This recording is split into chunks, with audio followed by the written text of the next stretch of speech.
আসসালামু আলাইকুম। আজকে আমরা দারুলফালা কর্তৃক আয়োজিত একটি সুন্দর পিকনিকে এসেছি। আমাদের পিকনিকের স্থান হচ্ছে সরবৈরবের একটি সুন্দর দ্বীপে আমরা উপস্থিত হয়েছি সবাই। তো মাদ্রাসা কর্তৃক প্রতি বছরে একটা করে পিকনিকের আয়োজন করা হয় শিক্ষকদেরকে নিয়ে। এখানে শুধু শিক্ষকদেরকে নিয়ে আয়োজনটি। আসলে আমরা দেখি পিকনিকের মধ্যে কী কী ব্যবস্থাপনা করা হয়েছে, কী কী খানার আয়োজন করা হয়েছে। পিকনিকের আয়োজনে রাখা হয় হাঁসের বোনা ও রুটি, সাথে কিছু ফলমূল ও পিঠার আয়োজন করা হয়। আয়োজনের দায়িত্ব দেওয়া হয় আমাদের প্রিয় মনির ভাইকে। উনি সুন্দর মতো ওনার দায়িত্ব পালন করেন। আমরা সকলেই মাদ্রাসায় উপস্থিত হয়ে 3টি অটো রিজার্ভ করে সবাই মাদ্রাসা থেকে রওনা দিই। আমাদের সাথে আমাদের কিছু সিনিয়র শিক্ষক যেতে পারেনি ওনাদের ব্যস্ততার কারণে, তবে মোটামুটি সবাই ছিল আমাদের সাথে, 2-1 ছাড়া। যাওয়ার পথের রাস্তা ছিল খুবই সুন্দর এবং মনোরম পরিবেশ। যেতে যেতে আমরা সুন্দর দৃশ্যগুলো উপভোগ করি। আমরা চলে এসেছি, আমাদের জন্য বোটও নিয়ে আসা হয়েছে। আমাদের হুজুরা গিয়ে ওনারা বোট ভাড়া করে নিয়ে এসেছেন। তো এখন আমরা সবে উঠবো বোটে। বোট দিয়ে যাওয়ার সময় সবাই অনেক মজা করেন, একজন একজনকে পানি ছিটান। এখন বোট থেকে নামছেন আমাদের মুরব্বী আপনার হুজুর ভাই। আমরা যখন দ্বীপে আসি তখন সালাদের সময় হয়ে যায়, তাই আমরা সবাই একত্রিত হয়ে জামাতে সালাদ আদায় করি। মন্দান হুজুরের একটা দেওয়া হয় না, 3টা লাগবে।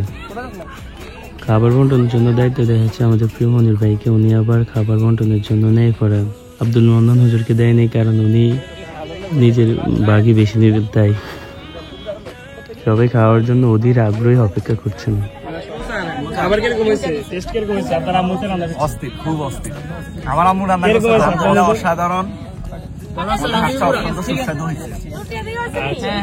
ওই আর রুটি দেন, আর রুটি। খাবার কেমন হয়েছে? খাবার মাশাআল্লাহ অসম্ভব ভালো লাগে। আর রুটি। কেমন হয়েছে খাবার? অসম্ভব সুন্দর হয়েছে। অতুলনীয় স্বাদ। তাদেরকে সবাইকে ধন্যবাদ জানাচ্ছি। হয়েছে এক কথা অতুলনীয় হয়েছে এবং আমরা সবাই সবাইকে ধন্যবাদ। কেমন হয়েছে খাবার? স্যার কেমন হয়েছে খাবার? আলহামদুলিল্লাহ, অনেক মজা হয়েছে, অতুলনীয়। তোমাদের কেমন লাগছে খাবার? আলহামদুলিল্লাহ। এবার আমাদের যে মূল দায়িত্ব ছিলেন, স্যার কেমন হয়েছে খাবার? আলহামদুলিল্লাহ, অনেক ভালো হয়েছে। মন্নান হুজুরের বাসা থেকে জাল নিয়ে আসেন এখানে মাছ ধরার জন্য। দেখি কতগুলো মাছ আজকে উনি পাবেন, আজকে দেখা যাবে। দারুলফালার মাছ কিনতে এখন জাল মারবে, আপনারা দেখেন। সাথে আছে আমাদের ফারুক স্যার, আব্দুর রহমান হুজুর। সুবাই দাঁড়েন।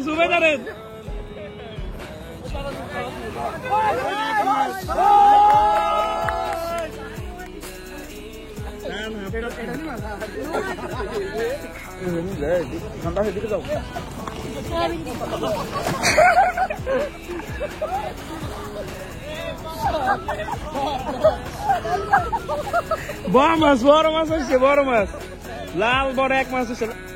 আলহামদুলিল্লাহ, দারুলফালার প্রত্যেকজন শিক্ষক একজনের সাথে একজনের খুবই ভালো সম্পর্ক। শিক্ষিকা ওনাদের সাথেও মনে হচ্ছে এই মাদ্রাসার সবাই হচ্ছে একটা পরিবার। সবাই পরিবারের মতো মিলেমিশে থাকে, কারোর সাথে কারো কোনো দ্বন্দ্ব অথবা মনে ক্ষুণ্ণ নেই। আলহামদুলিল্লাহ, এরকম সুসম্পর্ক যেন সারাটি জীবন থাকে সবার সাথে সবার। সরবৈরব দ্বীপে আরও কিছুজন মানুষ আসে পিকনিকের জন্য। তারা আমাদেরকে আমন্ত্রণ জানায় ফুটবল খেলার জন্য, আমাদের দারুলফালা টিম ও তাদের টিম। তারপর তাদের সাথে আমরা ফুটবল খেলতে নেমে যাই। দুর্ভাগ্যবশত হচ্ছে আমাদের গোলের কারণে আমরা একটা গোল প্রথমত খেয়ে যাই। এরপরে তারা আমাদেরকে 2টি গোল দেয়, আমরা একটা দিই, আমরা হেরে যাই এই ম্যাচটি। আমাদের জন্য বোট চলে এসেছে, আমাদের যাওয়ার সময় হয়ে গেছে। এখন আমরা চলে যাব, সবাই পাহাড়ে চলে এসেছে বোটে ওঠার জন্য।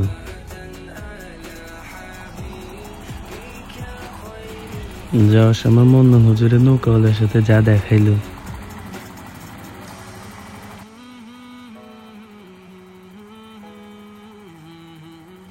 এইভাবে শেষ হলো আজকে আমাদের পিকনিকের আয়োজন। সবাই দোয়া করবেন যেন আগামী দিনগুলোতে আমরা একসাথে হয়ে এরকম সুন্দর আয়োজন করতে পারি। আল্লাহ হাফেজ।